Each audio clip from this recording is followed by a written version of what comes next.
बिस्मिल्लाहिर्रहमानिर्रहीम अस्सलाम वालेकुम। आज मैं बना रही हूँ अपने किचन में रोश एक अफ़गानी डिश है जिसमें गोश्त के बड़े बड़े पीस होते हैं और वो बहुत एक यानी कि अलग सी एक उसकी होती है, उस जो बनाने का एक तरीका होता है। ये मैंने गोश्त के पीसेस ले लिए, उसमें मैंने जस्ट नमक और ये 2 table spoon ginger garlic paste मैं जस्ट लगा कर, और ये नमक मैंने थोड़ा सा और ऐड कर दिया इसमें। तो मैं इसे मैरिनेट करूँगी। मैरिनेट करने के बाद इसे तकरीबन आधे घंटे तक के लिए मैं छोड़ दूँगी। आप ये गोश्त देख सकते हैं, इसमें जो आपको थोड़ी बहुत चर्बी नज़र आ रही है, इससे इसका फ्लेवर बढ़ता है और ये जो है वो ज़्यादा मसलन इसका फ्लेवर इन्हेंस होता है, लाइक पठानों वाली लुक आती है। ये मैंने बड़े बड़े से 3 आलू जो है वो दरमियान में से पीसेस कर लिए थे, 4 टमाटर हैं और 5 से 7 जो है वो हरी मिर्चें हैं। अब इसे इसके ऊपर मैंने रख देना है और ये मिर्चें तकरीबन मैंने थोड़ी कम डाली हैं बिकॉज़ हम इतना स्पाइस फ्लेवर पसंद नहीं करते। तो आप इसमें कम से कम 7 अदद मिर्चें तो लाजमी डालिएगा। तो ये अब इसे मैं सेट कर दूँगी और इसके ऊपर फैला दूँगी सारा कुछ। ये देखें, इस तरह आपने रखना है कि गोश्त भी प्रॉपर जो है वो पड़ा हुआ हो, टमाटर जो हैं वो भी ऊपर से आपने सॉरी रख देने हैं ताकि ये पड़ा हुआ अच्छा लगे और इसका जो है वो लुक अच्छी आए। तो अब मैं इसमें क्या करूँगी कि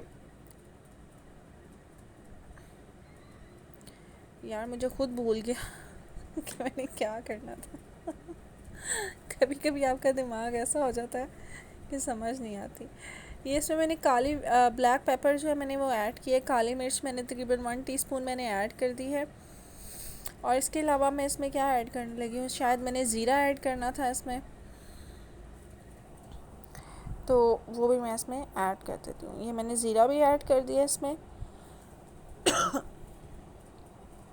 गला आजकल बहुत ज़्यादा ख़राब हो रहा है जिसकी वजह से जो है वो, और इसमें एक बड़ा मैंने ये चम्मच भर के मैंने इसके घी इसमें ऐड कर दिया। इसमें मैं घी में पकाऊंगी, ऑयल नहीं यूज़ करूँगी क्योंकि इसका फ्लेवर जो है वो घी से ज़्यादा अच्छा आता है।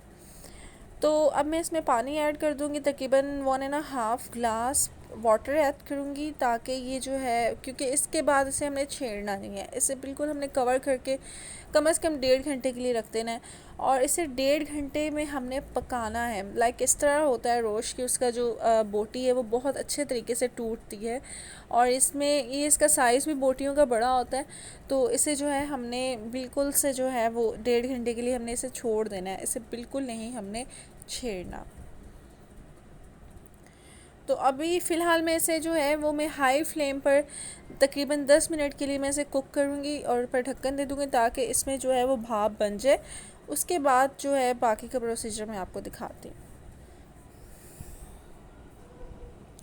तो अब ये 10 मिनट हो चुके हैं और अब मैंने इसका फ्लेम बिल्कुल स्लो कर दिया है, इसके अंदर भाप है बहुत ज़्यादा।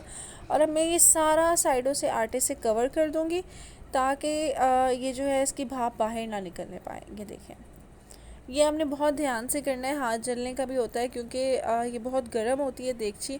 तो आप लोगों ने इसे बहुत ही जो बिगिनर्स हैं वो बहुत ध्यान से करें तो बेहतर है। तो ये देखिए, ये मैं इसके चारों तरफ मैंने इसी तरह से इसकी जो लेयर्स हैं वो आटे की मैंने लगा देनी है ताकि इसमें से कहीं से भी इसकी जो स्टीम है वो बाहर ना आने पाए।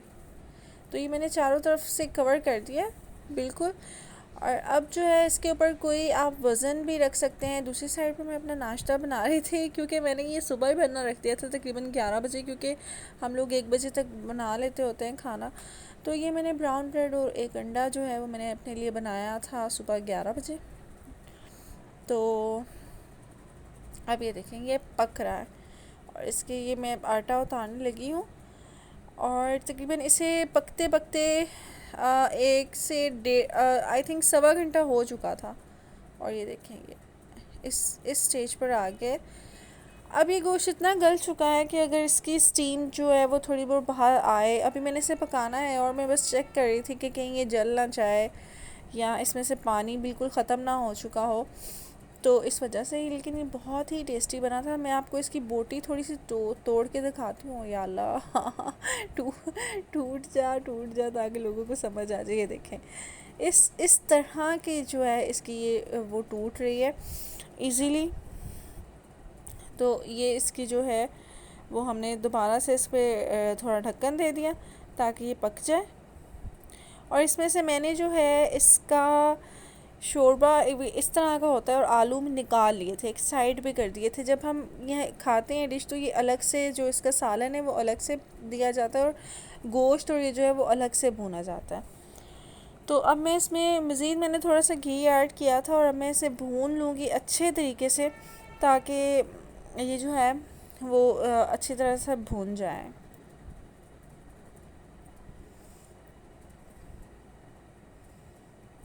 और इसका जो सालन है वो मैंने अलग से निकाल लिया, आलू भी मैंने निकाल लिया, और अब मैं इसे भूनूंगी ताकि अच्छे तरीके से भून जाए और इसमें जो है वो शाइन आ जाए इसकी बोटियों में, यानी कि फीका फीका पन सा ना लगे। मैं नमक टेस्ट कर रही थी जो कि ठीक था बिल्कुल।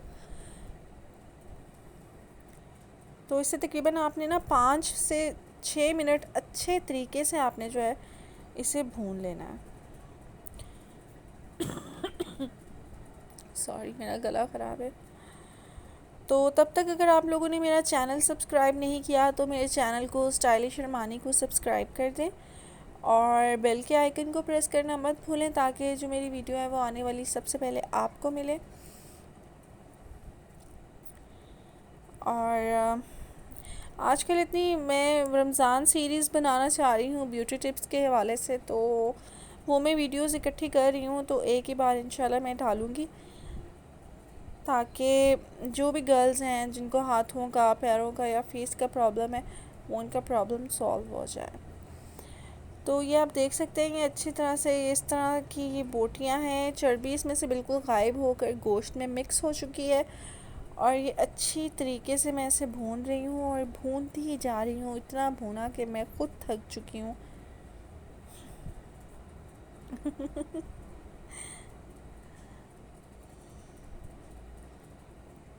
साथ साथ इसको थोड़ा मैसी हो रहा है, थोड़ा साफ़ भी कर लेते हैं।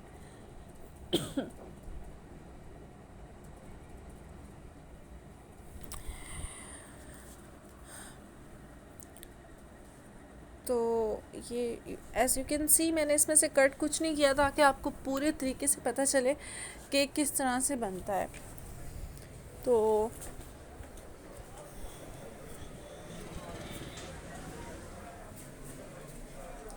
ये इसकी फ़ाइनल लुक, और ये तैयार हो चुका है। तो मैंने इसमें आलू भी ऐड कर दिया, और ये इसका सालन मैंने अलग से बना लिया। बिलीव मी, ये इतने मज़े का बना था कि मुझे खुद इमेजिन नहीं हो रहा था कि ये मैंने रोस्ट जो है फ़र्स्ट टाइम इतने अच्छे तरीके से बना लिया।